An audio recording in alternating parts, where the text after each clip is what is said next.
All right, welcome to Jack Dodson'S Racing Insider News this week, and we got a full house in here, Jack. Yeah, it was pretty good crowd in here tonight. Yeah, we learned Matthew said that Aaron's going to have the next kid, so We also learned that he's the favorite. yeah, right.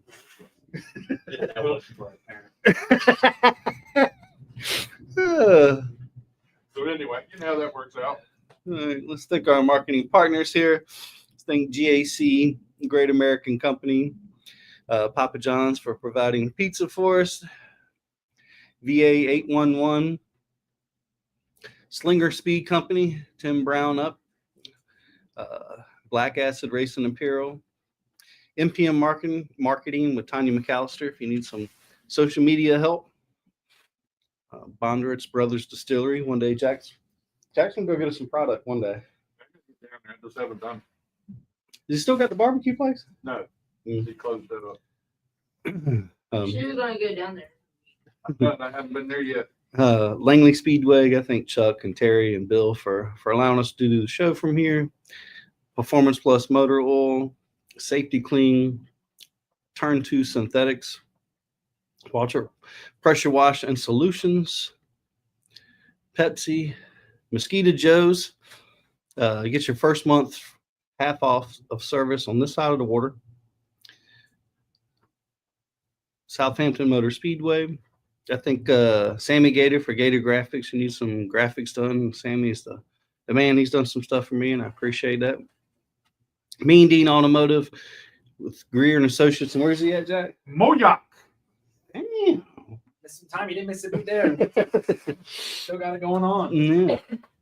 Yeah. RDS Performance. I seen Robert post his picture earlier with all his trophies from this year, or their trophies, or Nine Toes. We should just start calling him Nine Toes. And the front end of the car after Carteret. Yeah. Use your Dotson 25, get 25% off on your Papa John's pizza. Fast Eddie's barbecue. Did you nail down when Eddie's gonna bring some more barbecue? No, I have not, and he ain't told me nothing either. S&N Communications. We got Airlock. Factory Canopies. I think those guys have been with us for a good while. What's with the checkered flag, Jack? It happened to come up there, and I didn't have nothing to do with it, but put that on there. Okay. Excuses. Well, we got some news there, Jack. Well, the only news we got is Connor Hall went down to Carteret and got his win down there in his 77. You know, his last run down there for that with that car in the area. That was a pretty good deal. Also, we got the word today that, well, it came out today. Tim Brown, the modified driver from How cool is that? At Bowman Gray, is going to drive the Cup car for Rick Ware at Bowman I Gray. didn't know he worked at Rick Ware, though. Yeah, he's worked at RFK and a whole bunch of other places.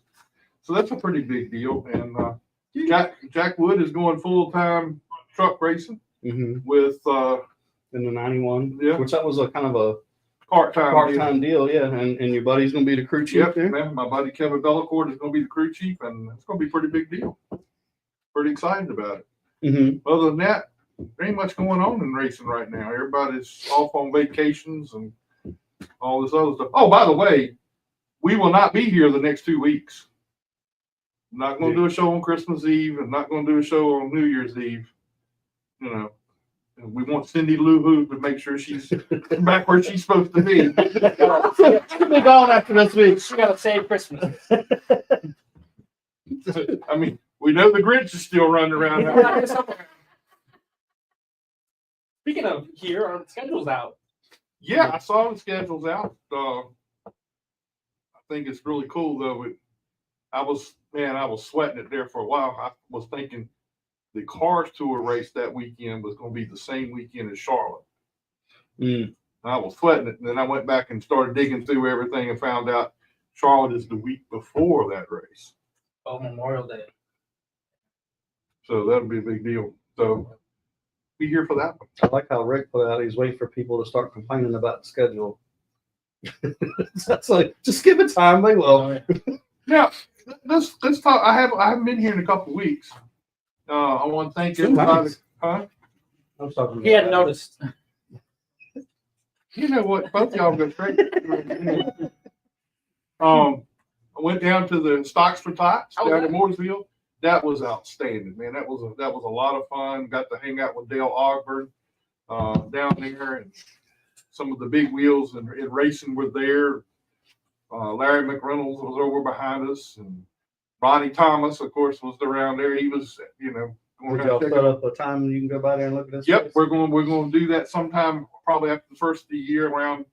Terry gonna go with you? Yep, she wants to go down there and see it too, so we're going to go down. She wants to go down there and see it. You want. I'm sure what's going to happen is she said she wants to go, but I'm sure there's a shopping trip somewhere in there too. So I'm not saying it isn't. But, I knew there was an ulterior motive. There's some fine print in there.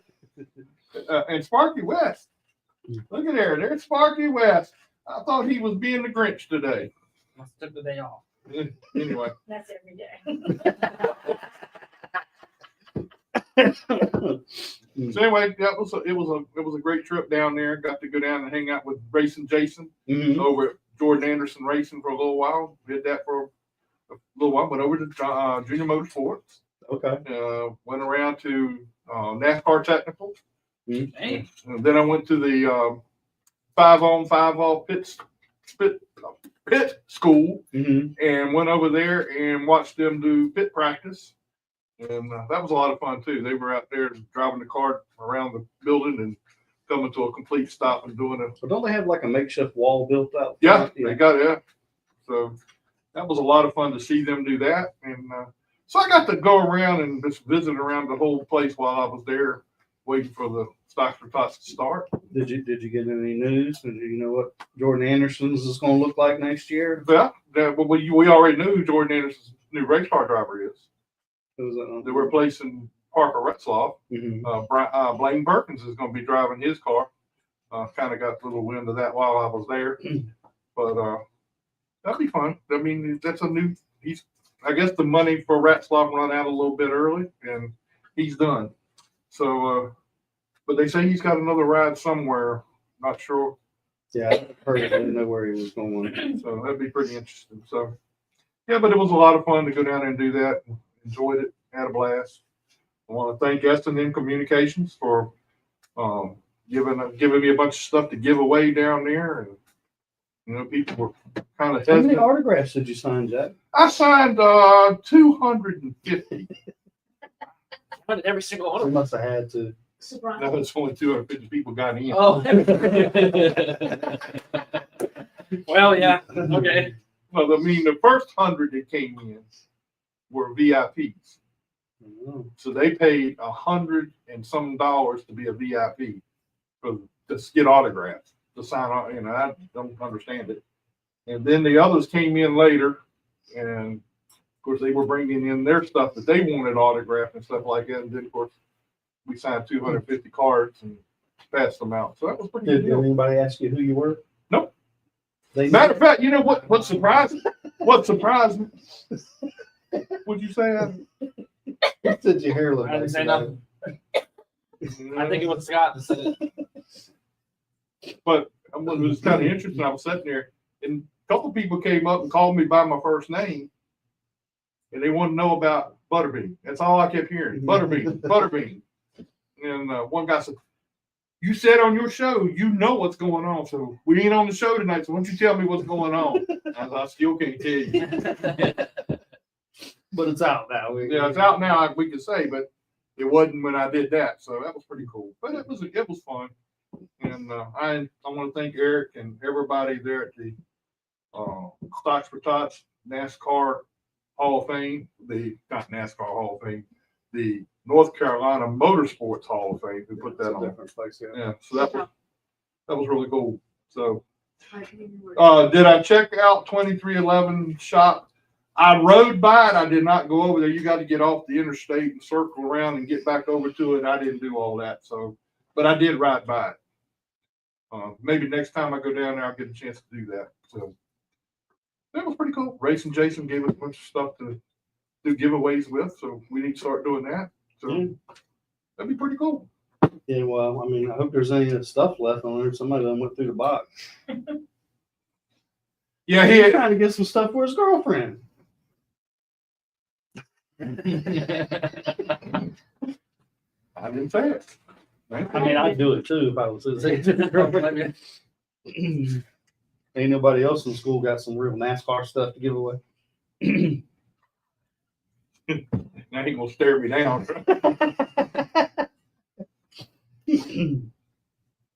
Good. Somebody said it was good to see you last week, Scott. Yeah, it was Randy Akers. I thought he was lost. I seen him down here last week for the thing for what's her name, the baskets and stuff. Tracy. He said that Tracy. So he came once or twice last year. He's been fishing. Oh, so But he's in for a job. It's just whether he accepts it or not. They're twisting his arm. It was Randy, call me. I don't know if he's going to do it or not, but it'd be nice to see Randy around here every Saturday. Oh Lord, it's gonna become an official. The dark side. Transformed over. We'll see if he accepts.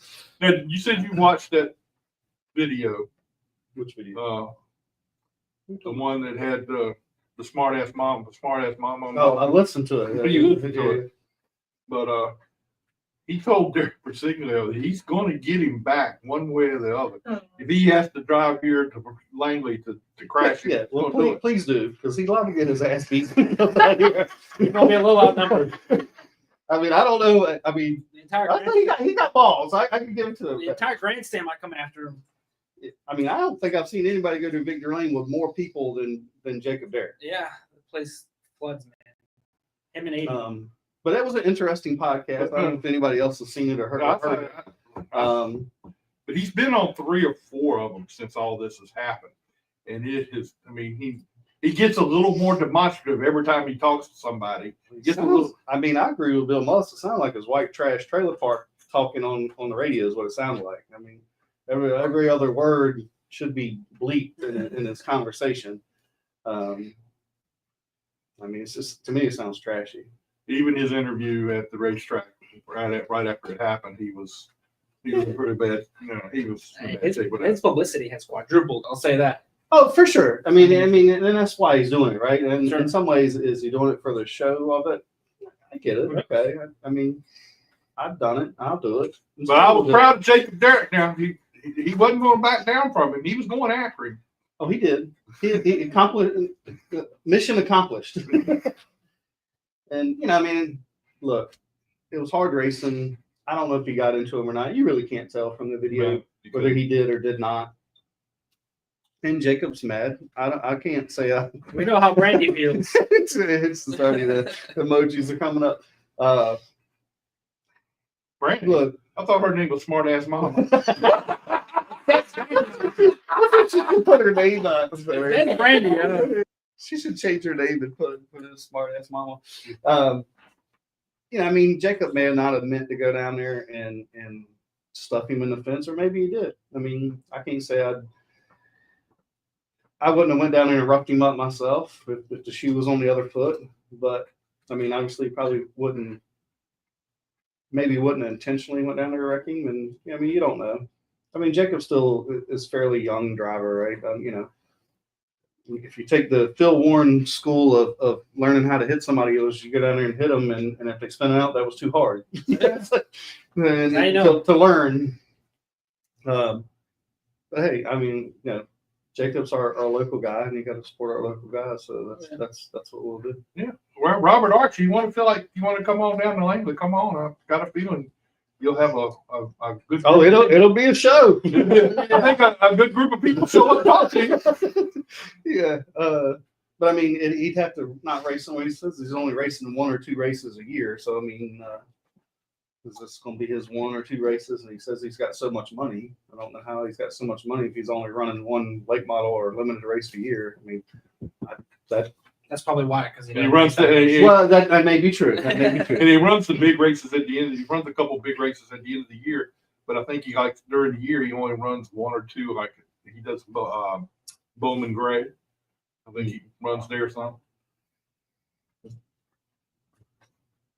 We know how Scott went. Yeah. That's exactly right. You would have turned around on the track and hit him head on. If he made me mad enough. All Jacob wasn't that mad. right, we'll get to you guys in just a minute. So hang tight, Cindy Lou.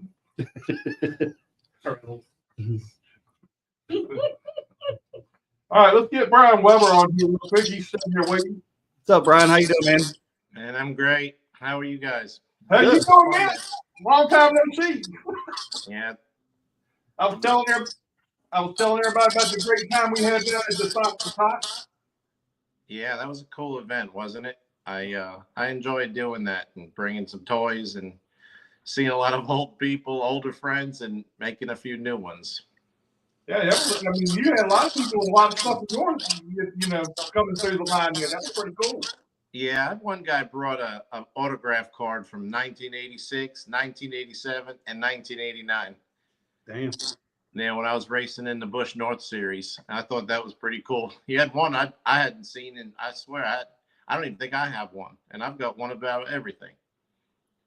So, Brian, a lot of people don't know who you are or what goes on. They don't know you that well. Give us a little background on Brian Weber, where he started and to get to where he is today. Wow. Well, it's funny you say that because I'm getting ready to write a book, and the heading is either going to be Brian Weber, Who the Hell Am I? Or Brian Weber, Nobody Told Me I Couldn't Do It. So, I grew up on Long Island, raced the Riverhead and Islip Speedways. I actually ran the very last night of the Islip Speedway when I was a kid. In 89, in 86, after 85 season, I moved part-time up to Vermont, and I ran Busch North Series. In the first year that they actually had the Busch North, I ran one season part-time in the American Canadian Tour. I just wanted to race on bigger tracks and go faster than I had been. And quite honestly, I couldn't afford a modified at that time. They were tearing right fronts off every week. And I thought, man, that's expensive. So I needed a full body to protect me. And long story longer, I met somebody at my first Busch race in 1988 at ORP, Indianapolis. It was a combination Busch North-South race. He talked me into moving to North Carolina. And after the 89 season in the Busch North, I actually moved down North Carolina, lived in a hotel for a month or two. And I was supposed to drive a Busch car for that team that was a top 15 team, top 10 team, actually.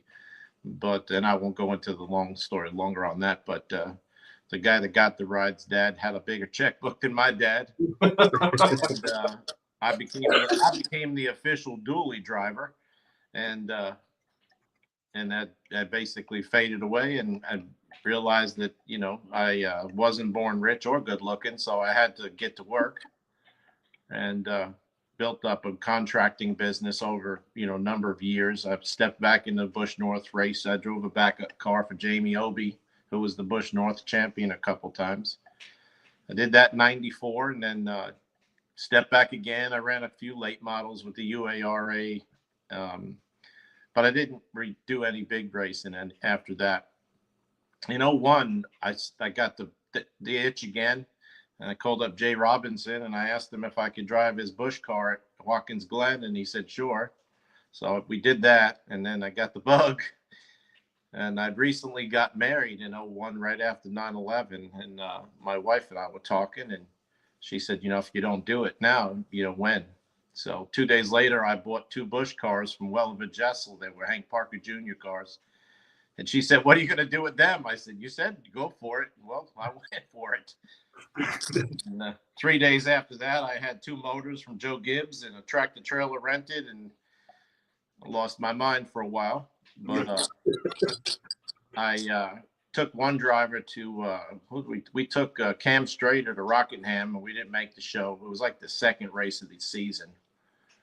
And then we took Shane Hall to Darlington, and we had a broken rocker arm in qualifying. We didn't make it. And I'm like, I couldn't drive because I wasn't eligible for the big tracks yet. But we kept going and kept getting points. And then they said, if you go to Bristol, you're going to be able to drive and you have enough points, you're guaranteed to make it. And I said, well, yeehaw.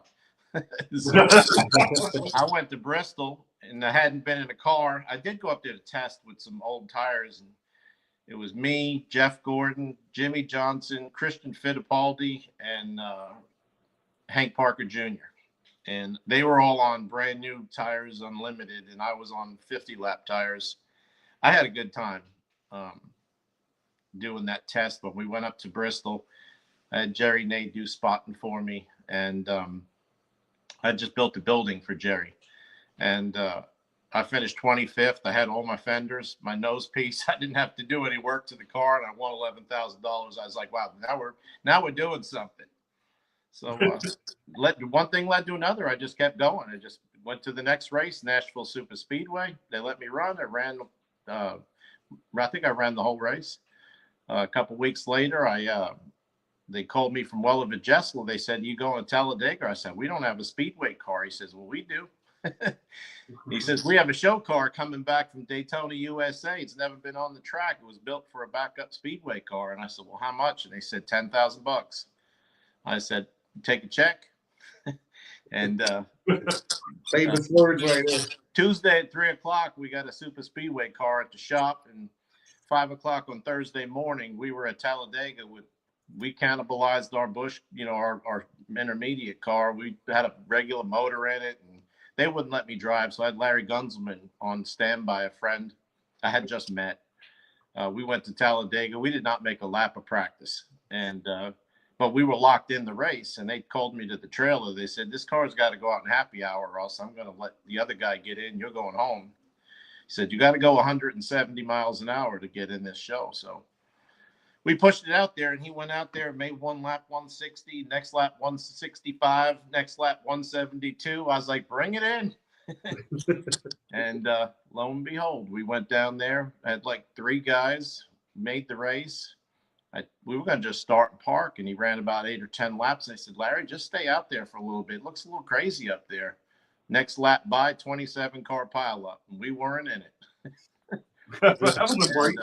We came home out of that race. We came in the pits. We didn't have a pit crew. We came in, changed the tires in the garage, filled up the gas, went back out, finished the race, won $21,000, finished 16th. I said, wow, this is big time racing. We're doing it now. So long story longer, we just, kept thumbing our way through the season. I got all the way to the end of the year. I drove the rest of the races with the exception of Homestead. I had someone drive at Homestead, and Gunzelman was back in the car at Daytona. We actually we were prepared for that race.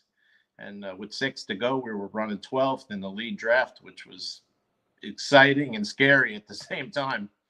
But we got into it a little bit with Scott Wimmer and wound up finishing 21st or something. But they knew we were there, and that was cool. That was, a cool moment when, Richard Childress comes by and puts his arm on you and says, man, you guys, we were there.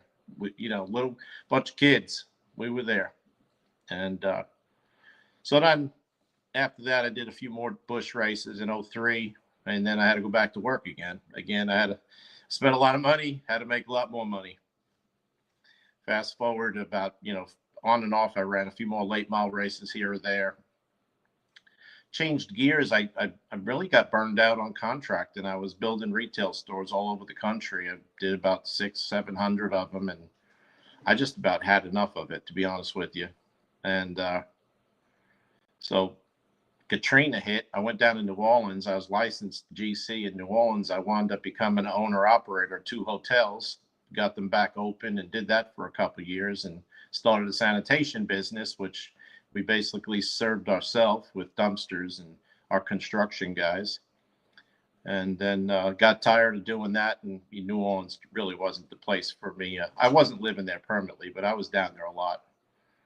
And then I decided I had enough of the contracting, and my office was across the street from what was Carolina Beer.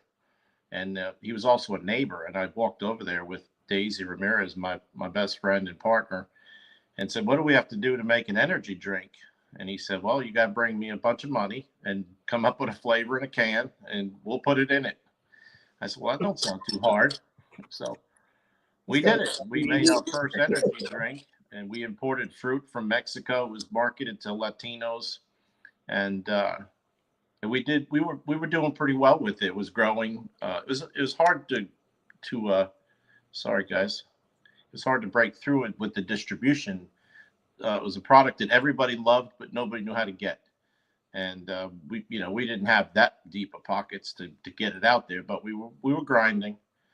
Then a year or two into that, I went down to Texas to sell it, and one of my distributors said, "What do you think about this new relaxed drink business?" And there was only one relaxed drink in the world. And I said, "I don't really know what you're talking about." And he says, "Yeah, somebody came out with a drink to help you relax, and they're exploding." And I said, "Well, I haven't heard anything." Well, by the time I got on my plane and flew back to North Carolina, I had a name of a brand, a flavor in my mind. I was like, I'm going to build a relaxed drink. That's 5,000 energy drink. So I developed a drink called Coma Unwind, and we started to grind on that, and we got a lot of traction with that. And again, it's hard to tell that whole story in 12 minutes, but we made it to Oprah Winfrey Magazine. We made it to Wall Street Journal. Walmart had us. We were the first relaxed drink at Walmart, Rite Aid, Walgreens. We were really rolling along doing, great things. I was sponsoring the Coma Unwind Modified Tour, it was basically smart sanctioned. We were sponsoring unlimited hydroplanes. I mean, we had bass boats. We were sponsoring all types of different things. Yeah, we were all over the place, and it was exciting. It was growing. People loved it, and then ultimately, I was in a partnership with a European partner, and I was a half owner of a European entity, and it went south, and it basically took me down economically with that collapse, because it was a lot of money invested on that side of the world. And again, that's a long story, but I have hopes to relaunch that product and get it back out there. The product didn't really fail. I mean, people loved it. It backed me into a terrible economic corner. It was a lot of hard work, and again, we were doing great things with it. So in that run of the beverage, we also had a truck team that I was co-owner, Daisy Ramirez Motorsports. We went to Daytona in 2010.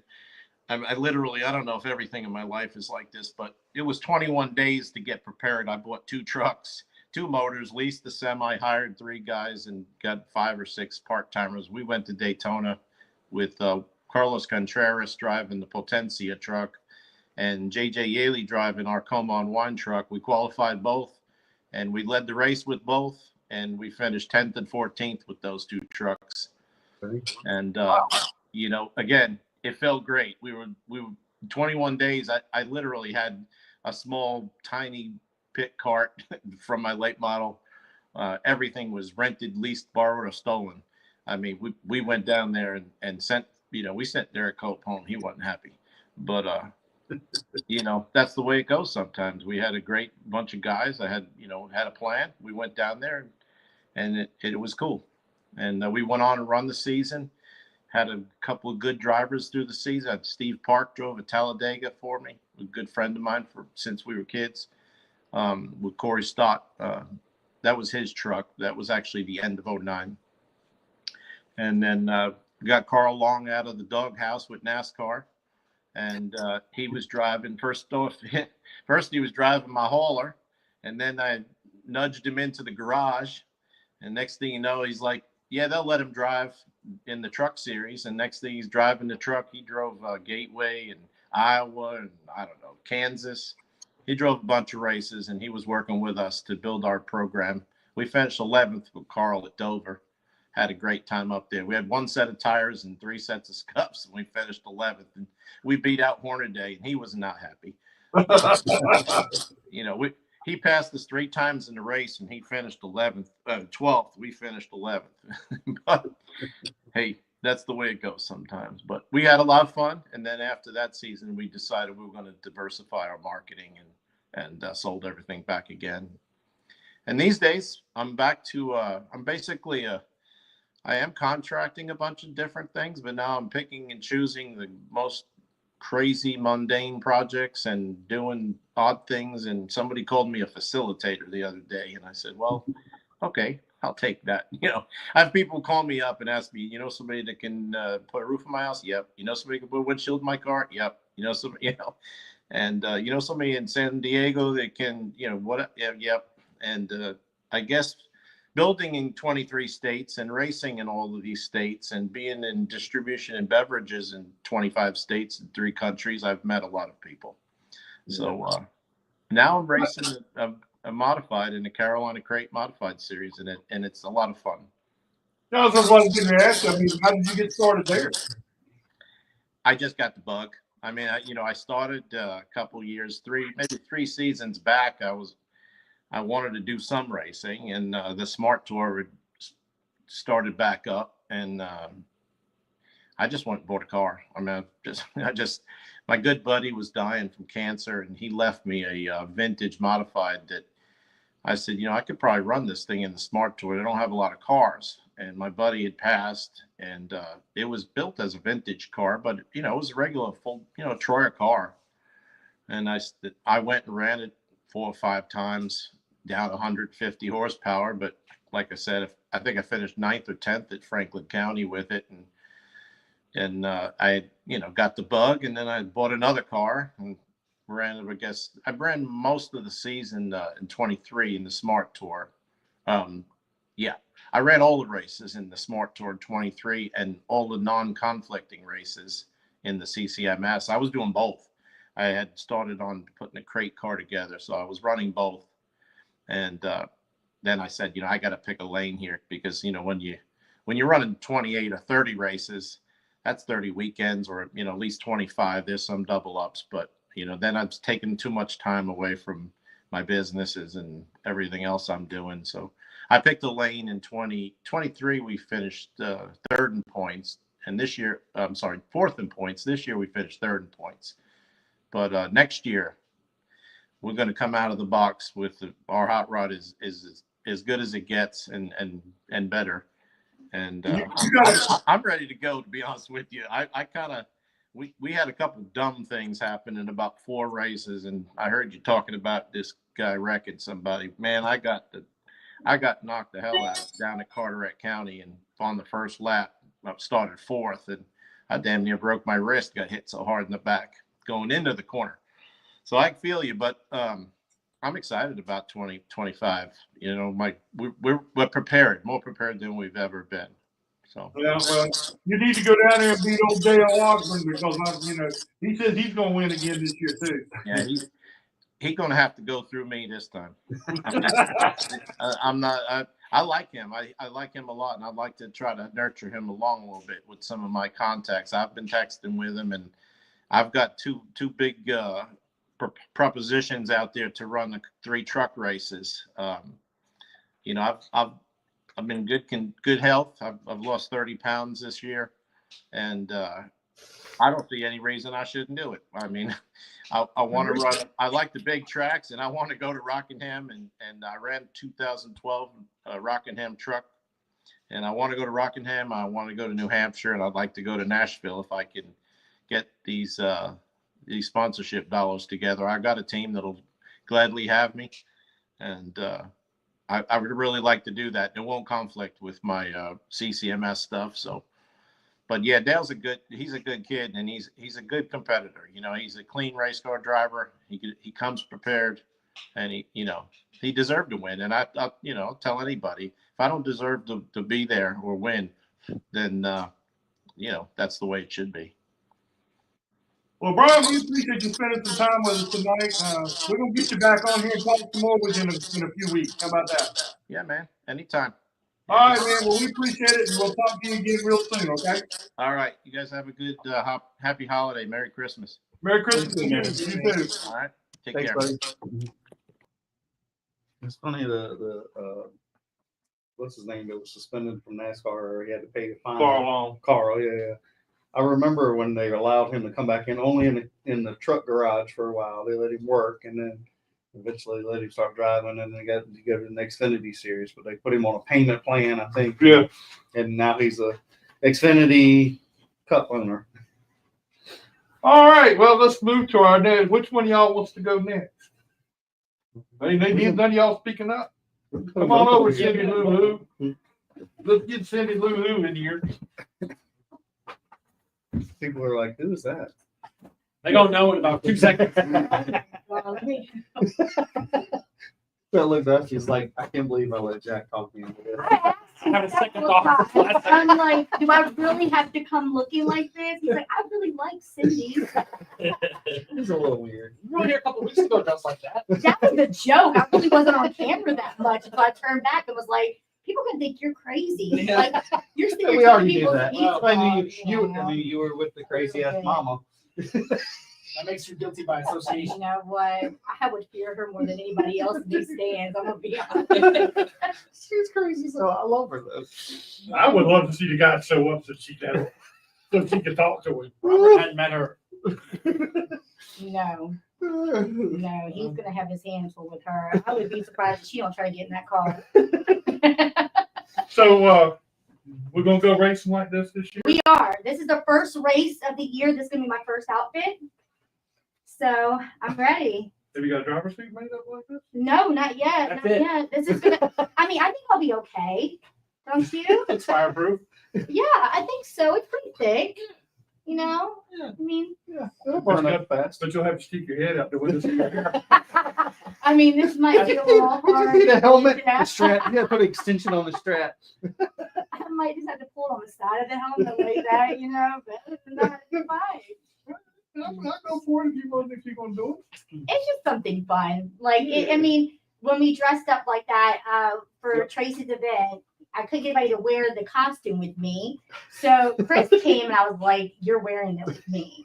And then Paul, we're in there taking pictures with Paul as Santa. And we had such a good time. And Paul's like, if I mean y'all like dressed up like this, we can do this more often. Like, we should. We should make an event every single month. Yeah, I think so. I thought it was kind of cool. I was enjoying watching all of that. Although he didn't know what to think when y'all come busting in the room. Oh no, that's the first night I did not know. I thought I recognized her. How did you not know who it was? I thought I recognized her, but I wasn't. Hey, I wasn't gonna say nothing. I've been wrong before. But then the Grinch showed up, and I'm thinking that's Sparky. That has to be Sparky. You thought it was That I did too. that's got to be him. So, and then it wasn't him. So. Nah, I knew it was Brandy because she was supposed to come get. Yeah. She called me up. She's like, hey, we're about to do something. I'm like, what are we about to do? Oh no. She's like, bring the Grinch costume. I'm like, and dress up as Cindy Lou. So I get to her house and she's like, you're all. Did you call the Grinch? I didn't even call it a Grinch.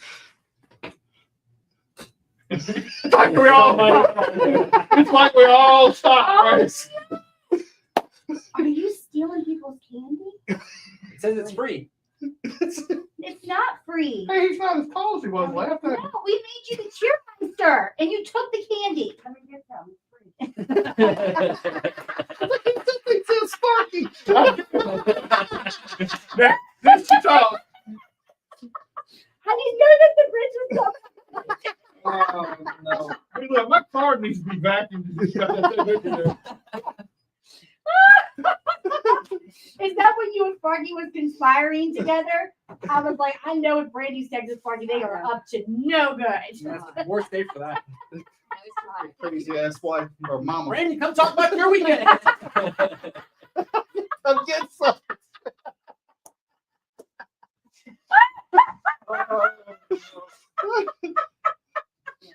Oh, God. We couldn't Hey, even, nobody else in the we world. couldn't even play that. Talk about right. I mean, doesn't she get half the profits? Don't they get half the profits if the shirts sell though? Isn't that right? Well, I mean, we came up with a slogan, right? So, I mean, Yeah. I think it's pretty cool. Yeah, I like him. What we gonna talk about? Yeah. I don't know. I think we're done. So, are we racing again this year? Yes. Last year was me trying to get the car in one piece. I did that, so I'm actually going to go for a nice paint job this year. Is it the same car? It's the same car. Okay. I like racing a Honda. We did make some changes, which is not set in stone yet. The biggest thing last year was I mean, it's a Honda. People all know that there's a lot of things you can do with Hondas, especially, you know, in the UCAR division. So there was talk of doing mini stocks. People didn't want to do mini stocks due to, you know, rear-wheel drive being involved. They wanted to stick with strictly front-wheel drive. And so we kind of, to make it fair, they wanted to drop out of the motor matching the car.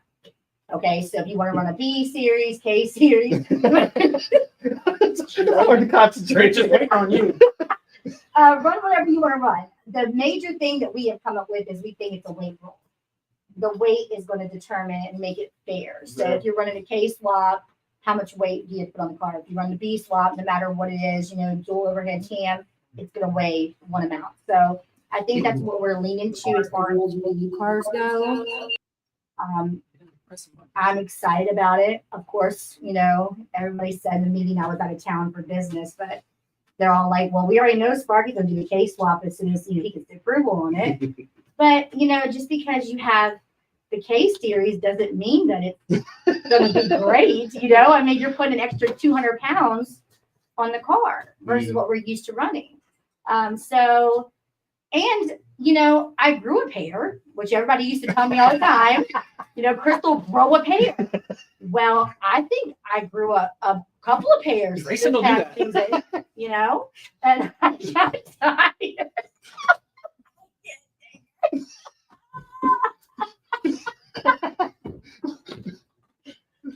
Make sure they see your shirt, Grinch. I kind of got tired, and it's funny because I was talking to Charlie Bryant in one of our meetings, and I said, "Can you really tell the difference in me Can you really tell the difference in me racing when I'm mad versus when I'm just playing Crystal?" And does she have a vacuum?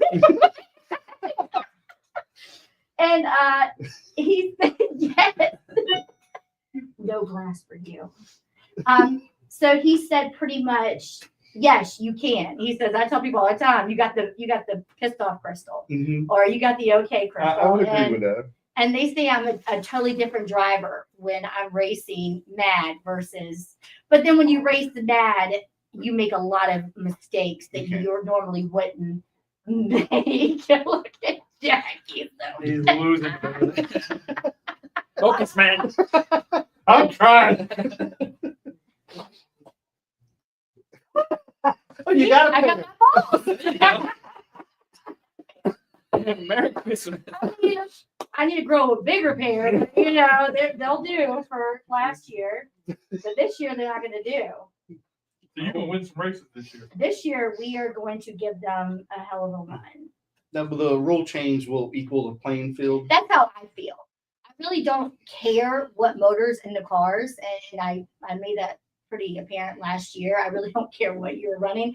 We're all in the gray area. If you're not cheating, you're not trying. Let's just be honest. So I think that with the balance on having the weight in the car, if we do scale the cars like we're supposed to, I do believe it will make a huge change. But then again, people will say, well, you'll find something else to complain about. No, I mean, if you suck, you suck. I don't want to suck. I want to be good. I want to beat my husband, because the first time I take that checkered flag and my husband don't, my speech is going to be 5 minutes long. It's going to be 5 minutes long. Your chances are probably a lot better than his. I don't know. He has a surprise this year. Oh. He has a surprise this year. You know, I think we got the right. I think we have the right person to set the car up.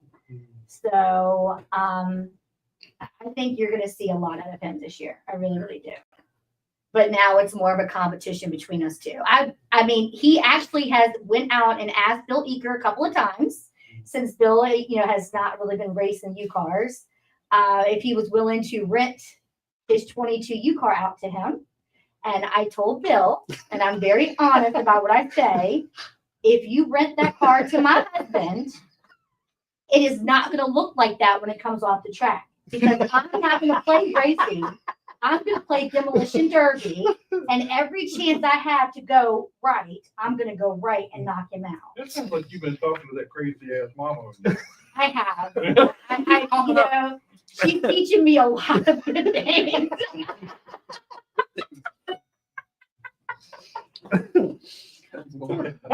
I have just completely lost all thought. Didn't even, this was a surprise for me. I'm not even gonna lie. She didn't even tell me she was coming. I would have prepared myself.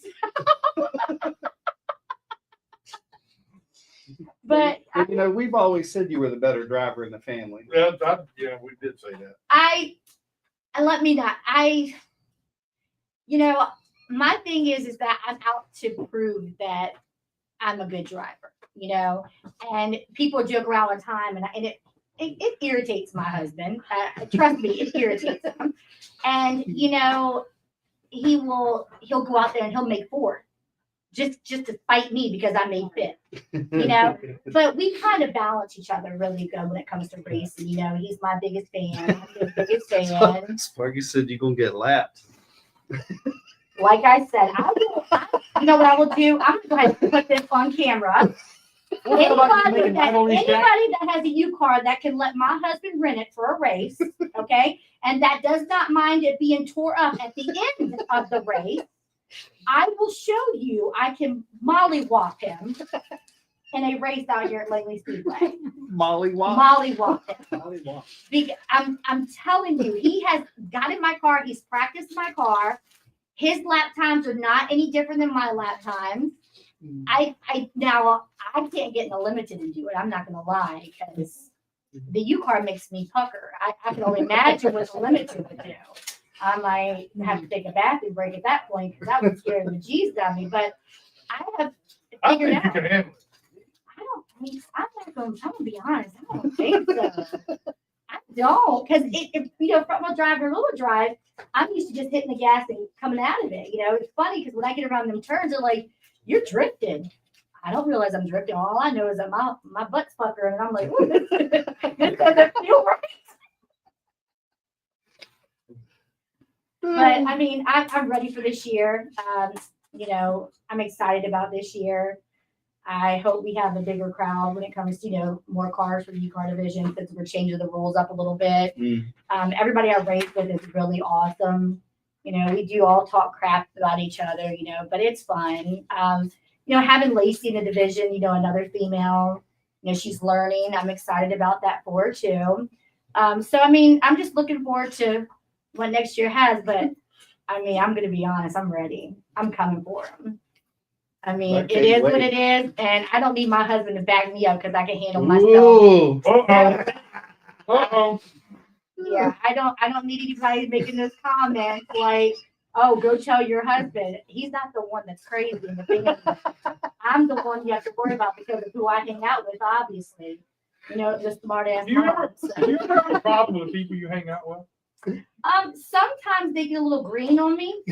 You know, a little green, you know, a little crazy. And then they don't tell me that they're going to come in here and do an interview with me. I completely didn't realize they're going to do an interview with me today. So, you know, Talk you into doing some. It's fun, though. It truly is fun. Like, I love doing stuff like this. I love, you know, doing events, acting silly. You know, when we did the Halloween thing and I was the creepy doll. Yeah. I think I might have took a little bit extreme with my creepy doll, you know. Oh, you had a great face for it. Yeah. I mean, Bill Mollis looked at me and was like, you know, I'm like, "Do you want to play?" He said, "No, I don't. I don't want to play." Like, if it's crazy, you're out of my time. You know, that was a fun. That was a fun thing to do too. Like, you know, and I had my sinister doll just walking with me, and people could not believe it was me. They're like, "That's not Crystal," and I'm like, "Yeah, it's me." That might be another outfit I'll wear during racing. I'll wear the creepy doll outfit with all my makeup on too. We got the Halloween show next year. Yeah. So when I get out of the car with my victory flag, and I'll crawl out like that movie where the black hair's in her face and she crawls out of the everybody in the stand's gonna run like hell. Yeah, I'll crawl out of the car like that. What the hell? Hell no. That would be wild. Nothing's gonna be any wilder than when they showed up the other night. You see what Sparky deals with? Is that what you said? No, I put that. Oh, okay. I make his Figure Sparky in trouble. You trying to get a husband in trouble. No, he enjoys this. He had a lot of fun at our kids' PTA thing. I mean, he went in there and he was dancing, and That's pretty kids love. he definitely is fun. Y'all don't get to see that extra side of him. I kind of wish he would come in here and do a silly show with y'all because it definitely can be fun. We're gonna get him to do it. We're gonna get him to do it. He'll probably come in here and talk cash crap about me. Is probably what he would do. No, he does that anyway. Yeah. Yeah, he did. I've seen. I didn't tell him. Greg and Danny Edwards. I seen their mom at Target the other day, and she seen me wearing my West Racing hoodie, and she says, "Oh, do you like racing?" I said, yes, ma'am. I said, I happen to race at Langley. You race at Langley? I said, yes, ma'am. I do. Me and my husband. She goes, my son's raced at Langley too. I said, well, Danny's glasses look really nice as a sponsorship. You knew who she was? I didn't know who she was until she told me that she was their mom, and I was laughing. And she said, you know what? I'll see you at the banquet. You come say hi. You know what would be funny? If she showed up like this at the banquet. And you come in that stupid suit you wear. I mean, I don't have to dress up. I mean, yes, I'll just put on, make this. I can even make a sponsor dress. You can make an outfit up for Joe. Yeah, I do have all my basket I bought. One of my races. I like the fan thing you said. Yeah, I think I'm gonna do the fan thing. The fan that I get all excited when I see you guys and like go crazy and stuff. Yeah. Even you, Scott. Yeah. He's gonna sign 251 signatures by the end of that night. Oh well. It's been a lot of fun to have you here. I tell you. Makes our night to have you here. I know my wife says, what is she doing? I said, she's playing Cindy Lou Who. She came up here with the thing. She's playing Cindy Lou Who. Then we were talking about, she said, who's coming on the show? And I said, Cindy Lou Who. She said, you hung up on that Cindy Lou Who, ain't you? Tell her she don't want to see the creepy dog. Much better. Anyway. Thank you guys for having me. I mean, this season's going to be fun. I think it's going to be interesting. I'm excited for you. I think it'll be fun. Yeah, I'm going to try not to get in trouble. No, but I mean, I don't think I've really heard. I mean, look, sometimes you have some people that come in or some females that didn't do well or haven't done well, and you hear people gripe about it. I don't think I've really heard that. My biggest thing is, and I tell people this all the time, when it comes to racing, there is no sex in this sport. Mm-hmm. I'm going to be very honest. It doesn't matter. I mean, when it comes to driving me like Hayden Sheldon, the first year when he put me in the infield and put me in the wall, and I was so ticked off, but I learned a lot. I learned a lot that year, and I appreciated and respected that he drove me that way. So it made me a better driver. So, now it's like, to me, racing's like freedom. You're not judged by being out there. And, I don't like when people say, oh, you're a good driver for a girl, or you're very competitive as a woman. No, I want to hear you're a good driver. Like, you whoop these guys' butts. Like, my whole goal is to go out there and finish, 5th or better. I did make 5th in points this year. Next year my goal is 2nd. I don't like to go in and get a big old head and say, championship. But, every year I'm making progress, and I set my goals and I make them. And come next year, my goal set for 2nd or 3rd, being realistically. But I do think I'm a contender, and I do think I'm going to be a force to be reckoned with. And So we're wearing this to the banquet. I will have to bedazzle it first. Oh, okay. Yeah, it will have to be bedazzled with some. Yeah, but I don't know. The banquet's in February, so maybe I should go as Frozen, like the Ice Princess. Oh yeah, let's do that. We'll do that. Honey, I'm taking your credit card, and I'm going to buy another outfit. That's all right. It's a company expense. Yes, it's a tax write-off, of course. So yeah, that will definitely be fun. But thank you guys for having me. No, Well, thank hey, you. thank you for making Back it fun. anytime. Yes, I am gonna race wacky this year too. Bring it on, girl. Yeah, the car's ready for that. Let's do it. All right, Grinch, let's go get you some glass. That's my cheermeister. He's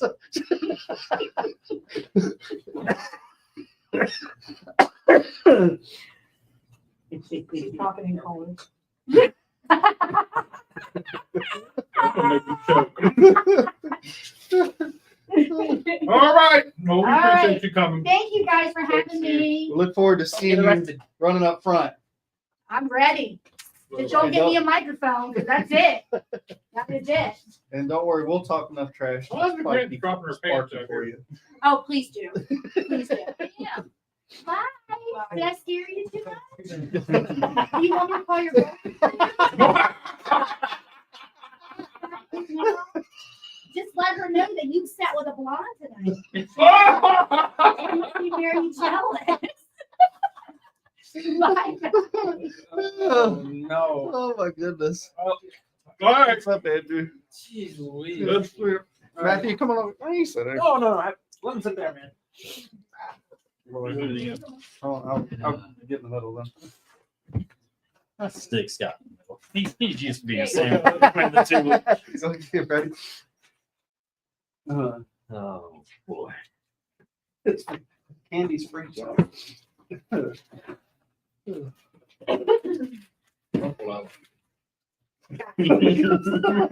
everybody a pair. I started saying bigger Sparkies, but I didn't have to.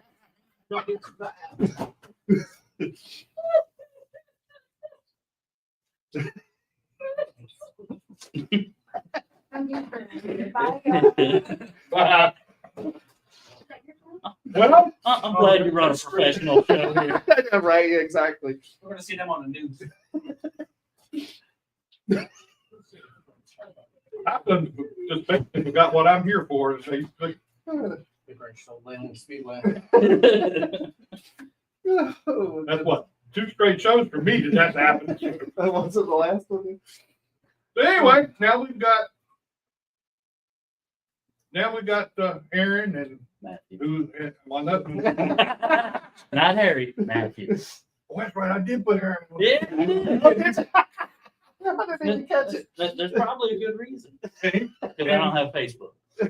Oh, Yeah, that's probably it. But don't get he me sent me a message on that. Yeah, because my parents text me and go, "Hey, tell Jack," and I was like, "I don't see it." And they're like, "Look at the actual invite," because I ignored the invite. And then I looked at the invite and I was like, "Oh yeah, that's the right one."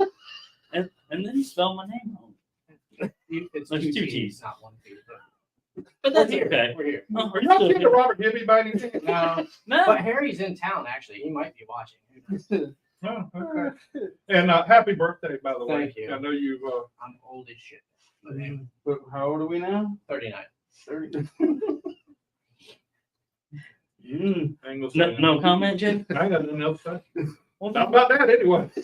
about you, Scott? Really? I'll be 51 next 2 or 3 weeks. I feel probably that old. Too many times I've been wrecked and everything else. Yeah, well, year before last, you had a rough season. Was it last well- year or year before last? Or The last 23 year? season. 23 season. 23 season was 23 season. I was destroyed 2 cars here. Yeah. a bit rough.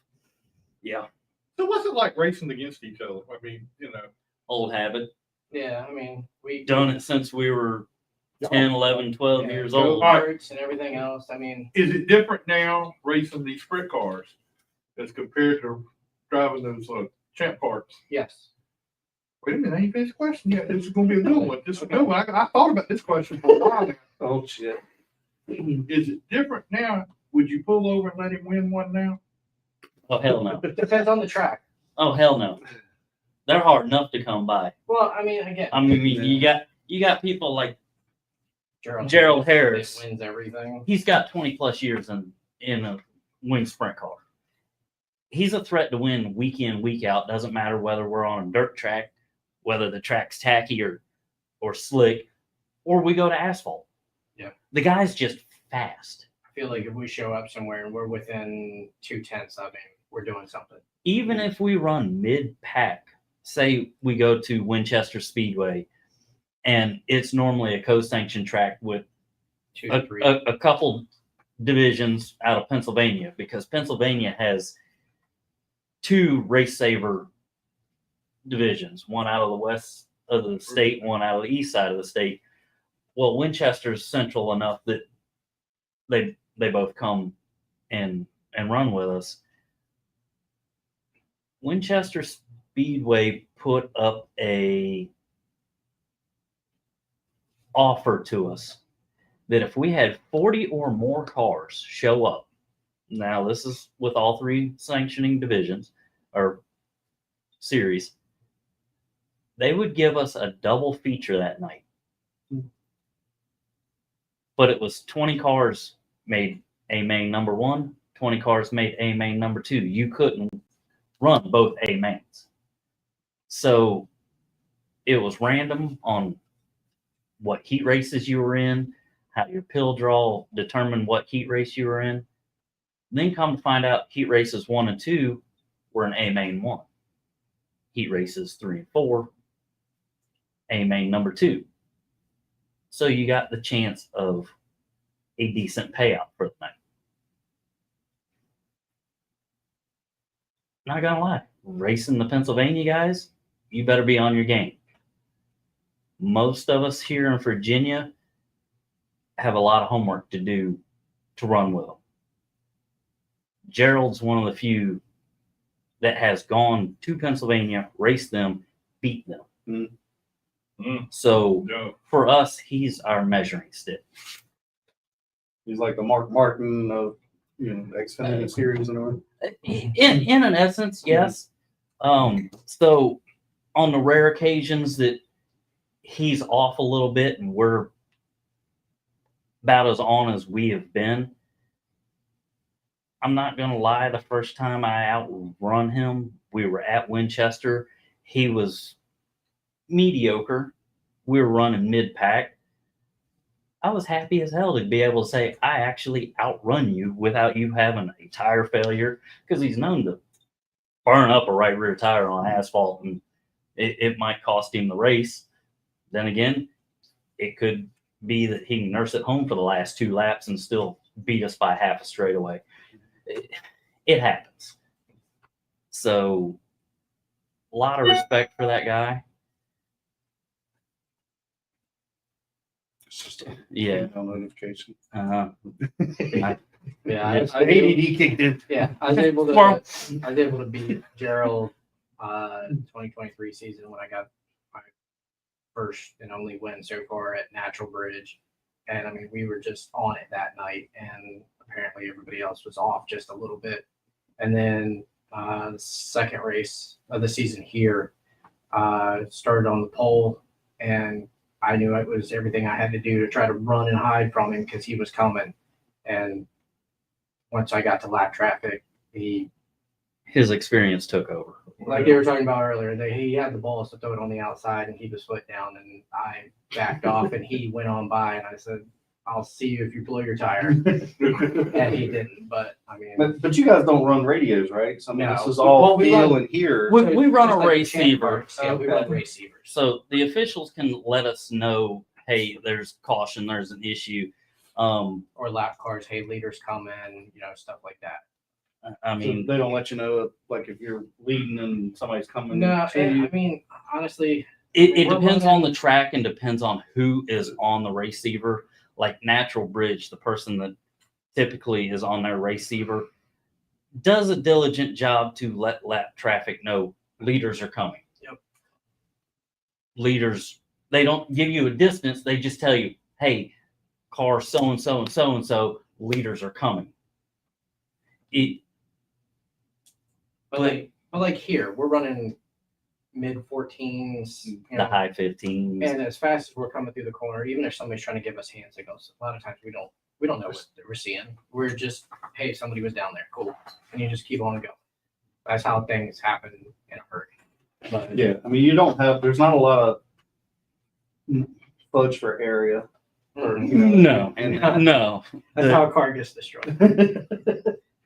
So is the sprint car series for this area, let's say, is it beginning to build up a little bit? I mean, From what we raced for Bob Reiner, and from what we've heard, because he's been in the since the inception, and He's been with the 25 Virginia years. Sprint Series since '97 when Yeah. they started. So he said that he's seen, it be 25 cars strong. Oh, wow. yeah, show up to a track and you're battling to try to get to make sure you make the show, and then now On a whenever good we night. go On an average night, it's about 12.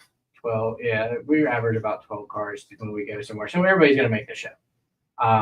But again, I mean, it's just like every other racing series out there right now. it's got the peaks and valleys. So with depending on what the economy's like, what people are doing, moving on. I mean, we might have some people that are leaving and going to college, or job takes them away for work or whatever. So right now we're pretty set at around 12 to 15 cars. And racing here at Langley, when you come to Langley, I mean, it's you guys and Bill Mullis if he races that weekend, and Billy Hubbard when he's racing and everything. And that's a pretty big deal for here. I mean, get you guys, y'all the summer.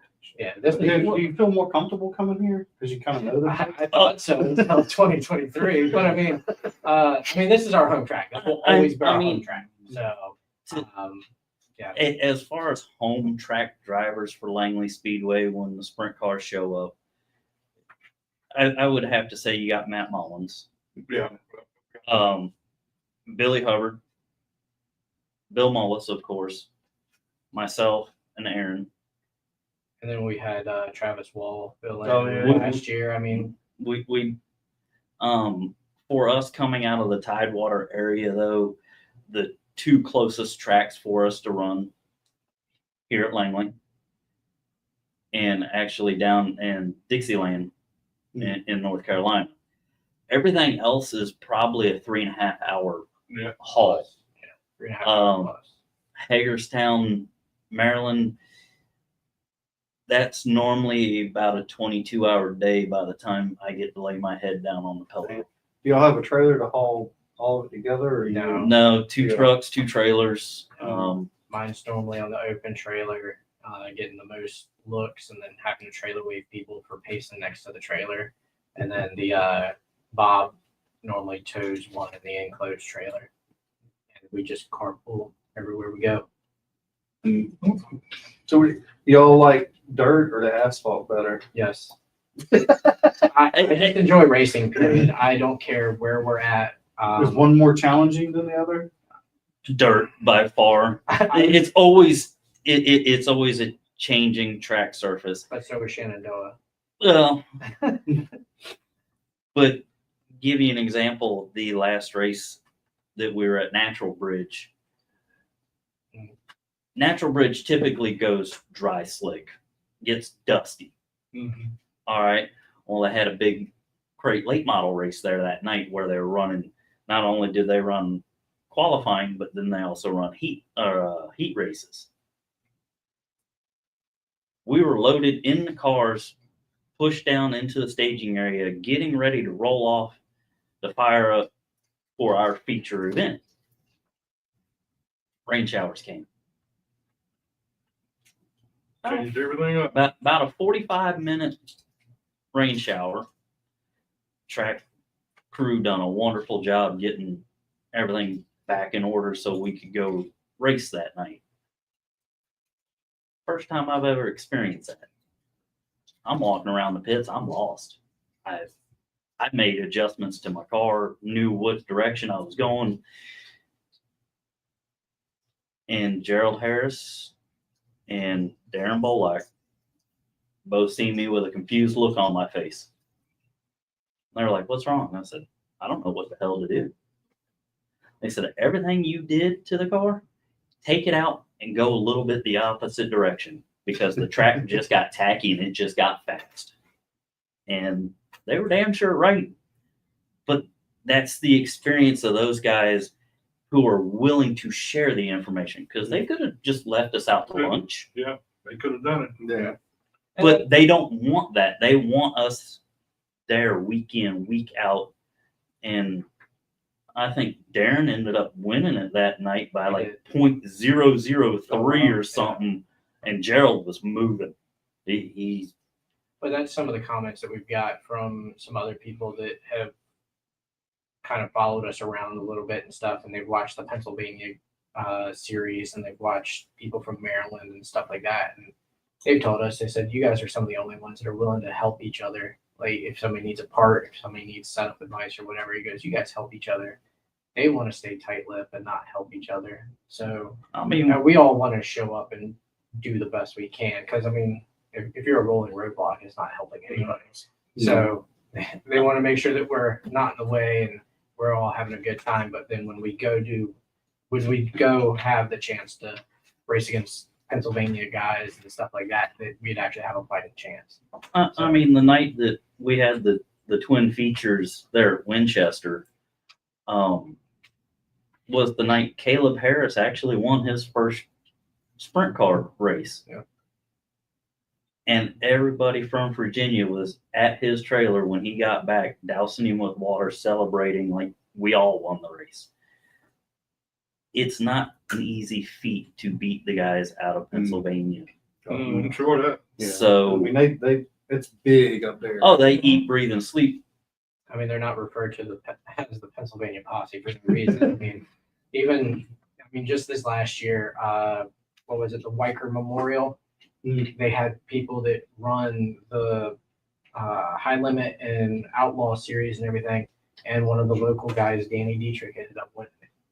I mean, So me and Jack were in Charlotte, and they had quarter midgets nationals there. Man, I couldn't. I'm like, where the hell is all these carts? And I didn't know what they were until we started talking to some of the guys. I'm like, most of them are up north or out west. About to say from Maryland north, that's all they run. They don't know go-karts. They know Yeah. quarter midgets. I mean, we show up to Hagerstown, and there's a quarter midget track right next to it. Actually, so One of the races we showed up as we were pulling in to unload for our night, they were having a quarter midget race right there. yeah, that was Hagerstown. Yeah.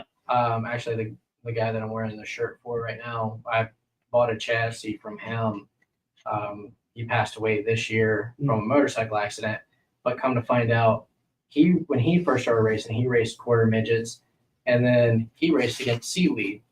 Oh, really? Wheaties son? Yeah. So then when we were talking, then all of a sudden it was like we had a family connection. And then Well, what was it? Remember a kid used to come arena racing? He raced quarter midgets. They came down from Pennsylvania, and Weedy was helping them one time. He raced, I don't know, three or 4 years in Richmond. I didn't run. I ran Richmond when they were Well, I remember traveling up Matthew. there. Yeah, and then Matthew went up there and ran. It wasn't Tyler. Yeah. It wasn't Hughes, was it? No, it was some other younger kid. It was him and his dad, and sometimes his mom would come down, but they came from Pennsylvania, but they raced quarter midgets. Yes, I mean it's big up there. So But when we were in Charlotte, I mean, was there 400, 500, 600? Yeah. I mean, it was, I'm like, Jesus Christ. I mean, these guys got stacker trailers, motor homes. I mean, you look at that's a million damn kids. you look at Joey Logano, and that's pretty much where he started. And he has a quarter midget track that he's Jeff dumped Gordon, a bunch of Kyle money back into Larson, to keep open and stuff. So I mean, Ryan Blaney, they yeah. all. When we were up there, I'm like, man, I wonder if Langley needs to bring like these things here. Like, I mean, it's just insane amount of people. It was mind blowing how many people there were. If they all came here, we didn't have no place to park cars because of all their stuff they have. I mean, they took up the whole drag strip is where they were parked at. But I mean, also you go out towards the Midwest and stuff like that, and the micros and the midgets and stuff like that are more relevant than they are anywhere around here. And even with us, that's why we think we have a relatively low car count for the sprint cars, is because we really have sprint cars around here. Not even like the North Carolina series and stuff like that.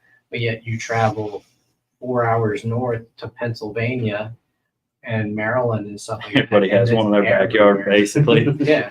I mean, we got a guy that comes and runs our series quite a bit. He's actually from Vermont, and he travels all the way down here, Scarborough, and he's fast wherever he goes normally. Who won the race here? Was that him? No. Gerald Harris Gerald won all won three. every race here this past year. Gerald won all three of them here this year. Like I said, the one I was trying to run and hide from him, but he's made the comment before. He said, if I can see you at lap 18, normally I have enough tire left to be able to win it.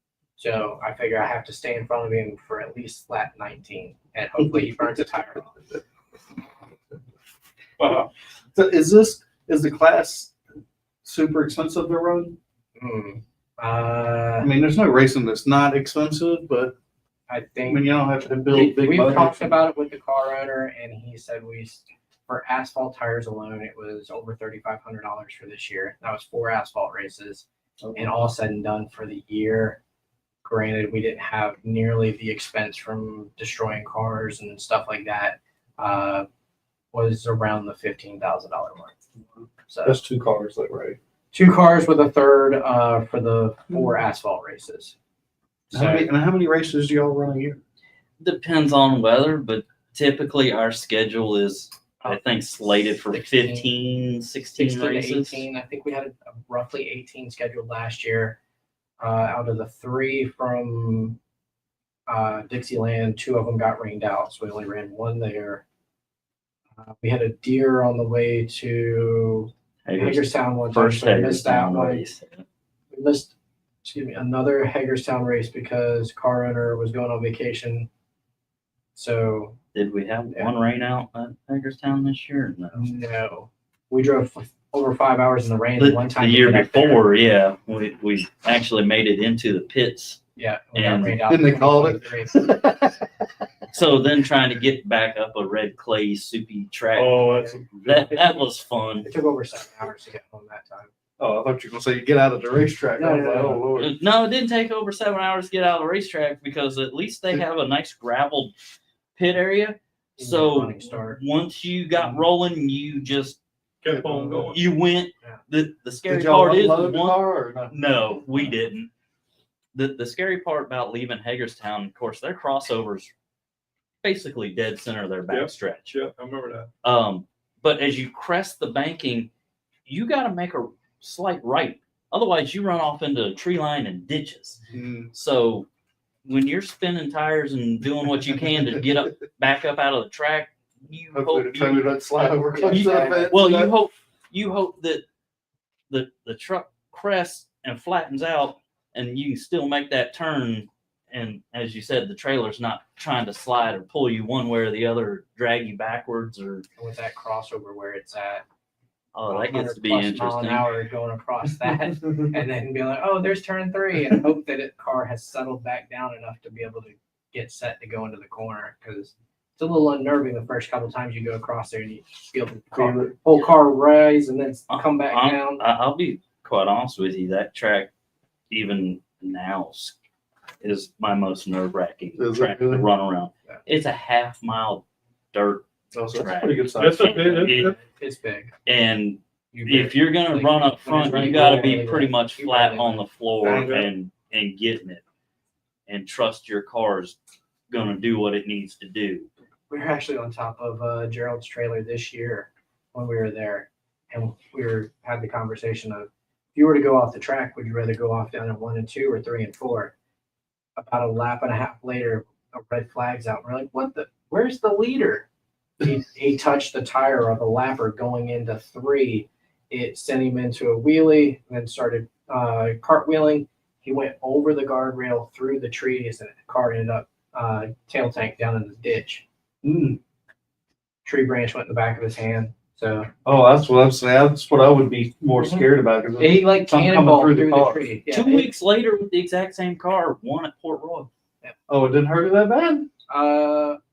Cosmetically, Yeah. yeah, it was ugly. it was aluminum can that was all crushed for the top wing coming back over. That was about the only thing they got back out of there that night. Videos all over YouTube. You can look it up, but yeah, it shows him cartwheeling. He clears the top guardrail, cannonballs through the trees, and that's the last you see of him until they start bringing the little pieces and him back up and his hands all wrapped up. Yeah. It seemed like me it'd be easy for a chassis to twist. You'd be Well, they surprised don't how take much for that wing that's supposed to do downforce. As soon as it changes to the wrong angle, Pitch. it becomes lift. Terrible. So I could see that. you'd be surprised how resilient those chassis actually are. What made you guys? I mean, you were I might as well come out and say you were the kingpins of the Million Mile Mafia. I'm not Million going, lap Million mafia. Million Lap. Okay. but I'm saying y'all were the Wow, yeah. kingpin, except when Danny Millard beat you and stuff like that. I mean, that was who was that? Danny Millard, Who was that? the king of the camp parks out here. He Man. might Dusted your ass one he night. might- is he on there? Because he might be a king dingling, but that's not it. No, he ain't on here, but I'm just saying, he He'll dusted go your ass. back and listen. That was the most. Okay, so mom comes on here and says we have 19 scheduled for last year. Okay, Alright, it's just yeah. the 3 rain outs and 1 deer. But I was here and observed When I lifted, that. I don't know what you was doing, but he passed you. It was the it was the slowest slingshot in Langley Speedway history. he went around you. It looked just like a professional going around you. I was sitting here going, "There's my man, my Lord, done beat the main man." And you should thank him for doing that so he could become the unofficial first Jack Dodson driver of the week. He started that for you. Yeah, he did. It went all back to that. You're right. That's all right. Danny still owes me a couple kisses on my ass right here in Victory Lane Oh, how come? because I went through and set that go-kart up to get him quick. I mean, Hey, But It to is get what back it to is. your original question, so I know where you were leading. what We made were- us leave go-karts and go I mean, sprint car racing? why did you pick sprint cars? Is what I'm. Bill Moss. Yeah, Bill Moss. We It's were like, it we were goes down. asked, well, so we were asked to not worry about coming back to try to defend the championship or anything else, just run when we wanted to. And then the question was asked of, what do you guys think about running something with a bigger wing? And Bill had driven a car for Bob Reiner a few times, and they were friends through boats and everything else because Bob owns a marina. And then one thing led to another. Grandma was sick, so mom and dad were running back and forth to Missouri. Bill was out here running scales with the kart club. And he looked at me and goes, "What do you think about running a sprint car next week?" I was like, "Where?" He said, "Natural Bridge." And I was like, "Whose?" And he said, "Bob's." I said, "If you can make it happen." He made the phone call. Now, were you serious when you said it, or did you think it was serious? Well, he immediately jumped on the phone, so I figured he was calling somebody. And he goes, Oh, "Well, shit." because he didn't answer." And then about 30 minutes later or so, I saw him again, and he said, Bob said it's good. You just got to go get the car." Okay. I mean, we had met Bob a few times and helped him around the shop. But then all of a sudden, I showed up that Saturday. The guy that was actually running the other car before Matthew started running had no idea that we were even bringing 2 cars until we showed up to the track. And then I got the cold shoulder from him, and So I was y'all like, I booted didn't him. even do anything. And then I ran the first race at Natural Bridge. We were having motor troubles, and I went to take the car back the next day, and Bob looked at me and said, "The car's yours." I said, "No, you own it." And he goes, "No, it's yours. You want to drive it, it's yours." And that was 3 years ago. And since then, actually the other guy, he was having some health issues and decided he's like, "I just want to take a little bit of a break." And he hasn't been able to he ended up getting diagnosed with COPD. And so they haven't been able to get all of his stuff regulated and everything. So then So Matthew's just filling in. yeah, Phil. But no, he ended up in the other car, and I guess the rest is kind of history. Just what we do. We enjoy the odd cars, whatever. I mean, we ran very little oval when we first started racing, period. We did road course on everything. We started running 2 cycles, and then we had a chance to run some shifters and other stuff, but it was mainly road course. And then we decided, hey, let's go oval racing because a lot of places are doing nothing but oval. I ended up in an arena car, fast forward, yada, yada, yada. Now we're here. When you were in the arena car, you didn't run against Scott any, did If he was- Define running again. if he was on the track with me, I never saw him because he was behind me. I think the I only didn't one get to see him head on like Scott Pillen did. But Yeah. I think the I only was one there for that one. based on that was Matthew, because I remember being mad because Matthew showed up in Weedy's car. I Came showed- back to the B-main. I I was showed- like, this motherfucker coming out here. I showed up and filled in for Tyler that. Was it Tyler? I thought no, it was No, Weedy's no, it car. was Tyler. Was it 'cause- Tyler's car? Tyler's car. Yeah, Oh, because I think I was out of town. oh, that's why he got it right. No, I think Weedy called him, but I found out about it, and like I said, I was out of town. It's like, oh, okay. yeah, I truth, didn't think I truth knew be- you then. truth be told, I was like the 3rd person that Weedy called to fill in. He called Josh Ayer actually before Oh, really? me. Yeah. I So, think so because Josh was helping us at that time. so yeah, that one was interesting. him and Jason Styron. And Well, at least you didn't have a run in with Scott. I mean, that's just, you couldn't. other than No, a the wing only time- champ part where he doesn't ever look in a mirror, Yeah, that that was was- one of the only times I had to run it when he hit me in practice. Should have tried to pass me. And we had a head of steam. Y'all should have been faster. But Who was he drafted with? It was probably Robert. yeah, and then I think you guys have a third at the time. It was you, Robert, and I don't know. I can't remember. Well, not one. No, I just remember because it was sprint cars were here that day, and it was fireworks were done. Yeah, in we the were on. field. Yeah, well, you're right. I had just got out of the cart. My mom could tell I was mad. And I was like, I bet Scott doesn't look at me. I could say something to him, and she said, I would. I said, Mom said it's okay. So I took off down to, and Scott's getting out smiling and happy. I said, you ever check your mirror? And he goes, no. And I said, I could tell. He defused him right there. I don't know what he thought I was gonna say. Like, no, I don't look at him. So I think he just threw your hands up like yeah, I do think I still ended up winning that night. So Yeah. I was okay with it after that. Yeah. Well, but yeah, how did we get to sprint cars? Bill Mullis. He made the introductions. Bill decided he needed to own his own equipment so he could go run it and not feel obligated driving for somebody else, and figured it was time for us to quit hurting everybody's feelings and move us into something else. Should we tell him? Which part? That we would sit in the trailer and decide who was going to run first, second, and third that night? If you ever pay. but Danny Millard screwed y'all that night. No. This is later on. We would honestly start the season, and however we qualified, we didn't care. We just knew that we all three had to get together. And however we got together is how we would stay together. Period. So it didn't matter if I was first, second, or third. Well, however we finished the very next race, we would say, okay, well, you won the last one, so now you're going to finish third. Whoever finished second is going to win it, so forth, so on. We would rotate.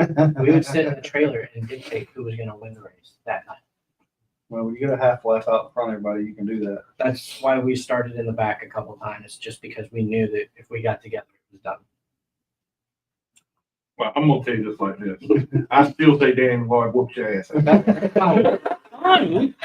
He can have one because I told him, I said, I need a big parachute at the end of the year in case somebody does something stupid and I start falling through the field. He goes, I'll get you.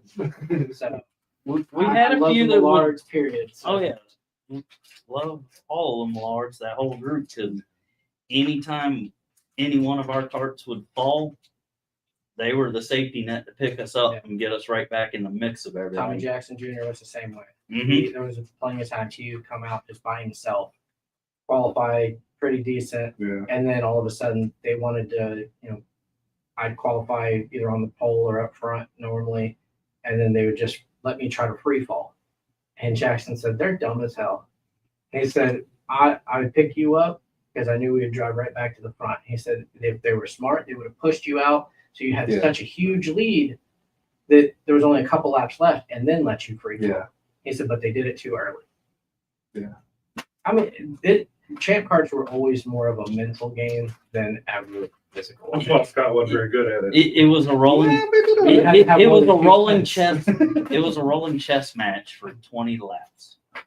The only one I wish I could have back was the time me and Robert had you. We were pushing you along. I think it was lap 3. Same thing. Robert's like, "Let's go." We got excited, and then we come up on a lap car. Robert got back behind you, and I tried to cut Danny Millard off. He's like, "Did you try to come down and use that car as a pick?" I was like, "Yeah." And then he pushed. I think it was Dave. And then pushed them by us because they had a whole train. It was just me. Oh yeah, I mean, there's like Matthew said, it's a rolling chess match, and you're watching lappers, and you're like, if you push me up close enough, and you try to drop me, I said, I'm going to use a lapper. I don't care if it's a quote unquote teammate or not. I flashed onto a couple lap carts to keep myself from free falling. You're absolutely right. Yeah, you couldn't do it by yourself in that car. No. By no means. All right, well, thank you guys for coming down. I've been trying to get you off and on talking with your dad, trying to get you out here. Talking He said- bad, no way. Yeah, I talked to him and he said, well, you know, you got to talk with Aaron. Aaron would get, Just put mom on it. Yeah, you should bring mom on here. you got good stories to tell. I even have tried to get your car owner. I've sent him a message. Which one? I never got anything back from him. Well, When it's you- about you an try to hour text him or call him. Or, I think I tried to call him one time. during which time of the day though. But that I can't tell you. I don't remember. Because if it's during normal business hours, you'd have to call the marina number. Because if you call his personal cell phone, he's not going to answer that until later on. And if he doesn't recognize the number, he probably won't call it back. I never got anything back from him. Did you leave a voicemail? One time I did, I think. Okay. Well, We can try to talk to him and see if he. I mean, it'd be nice to get him to come down and get his. Oh yeah, he's got the most insight than Jim Haynes on sprint cars. Period. All right, well, everybody, that's our show for tonight. We've had a mixed bag of this show. had the Grinch show up. I appreciate Brian Weber and Matthew and Aaron for coming, and then them others. I guess glad they showed up too. It's kind of funny, but anyway, we will not be here the next 2 weeks. Christmas Eve and New Year's Eve, we will not do a show. So we will see you all in the first week of January. So please tune in. Please share and like our show.